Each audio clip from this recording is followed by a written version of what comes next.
Hey, this is Dr. Tori with RookieDoctor.com. I want to go over some quick interview tips for those of you preparing for your residency interviews, okay? And this time we're going to go over what you should bring for your interview, what you should bring actually on the day of the interview, okay? So the first thing is, might sound completely obvious, but you won't believe how many people mess this up. Bring directions.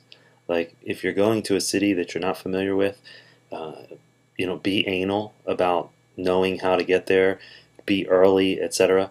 And if you forget your directions, you're calling back, having someone else fumble through your drawer or look up stuff online while you're in a strange city.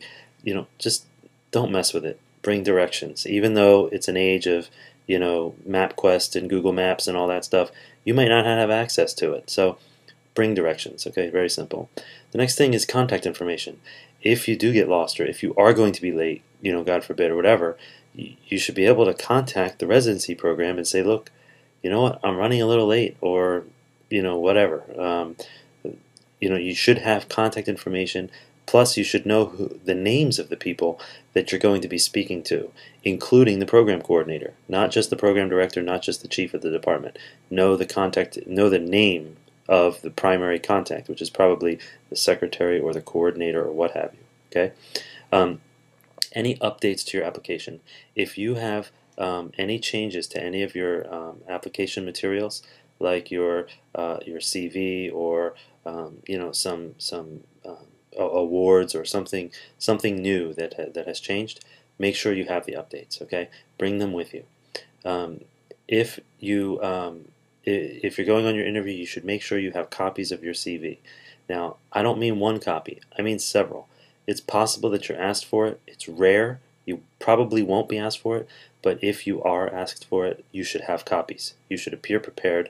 And the other thing is, if you brought some extra paper, so what? You can actually look through your CV during downtime and review certain points on it. Like, for example, what you have under interests. That's a common place to ask questions from. And so, people will skim through it and say, oh, you're a bird watcher, well, they'll ask you questions about it. If you go through your CV and just think about what is in the head of the interviewer, what are they thinking about when they look at this? Is there anything that's surprising? What if I come across somebody that's completely passionate about something that I've written on my CV? What kind of stories can I tell to enhance my, my interview process, and explain my experience surrounding that person's passion. Okay, it might be if it's basketball or bowling or something, you might talk about some interesting story from intramurals in your college years or something, right? Whatever it is, you never know who you're going to meet.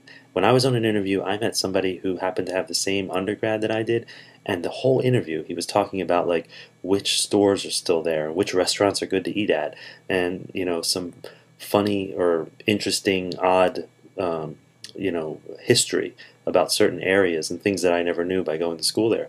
And he was talking the whole time. And by the way, I was offered a position outside the match. You just never know. So bring copies of your CV. And then another thing is bring something to write on. It's possible that you're going around with the residents or the chief resident, you're getting a tour or something like that. You can jot down some notes to yourself, so that you can ask questions later. Or if you have a question and it's not an appropriate time to ask it, you can quickly jot it down. Those kind of things. And also, it makes you appear interested in the program. So these are very important points. So make sure these are things that people tend to forget when the time comes for an interview.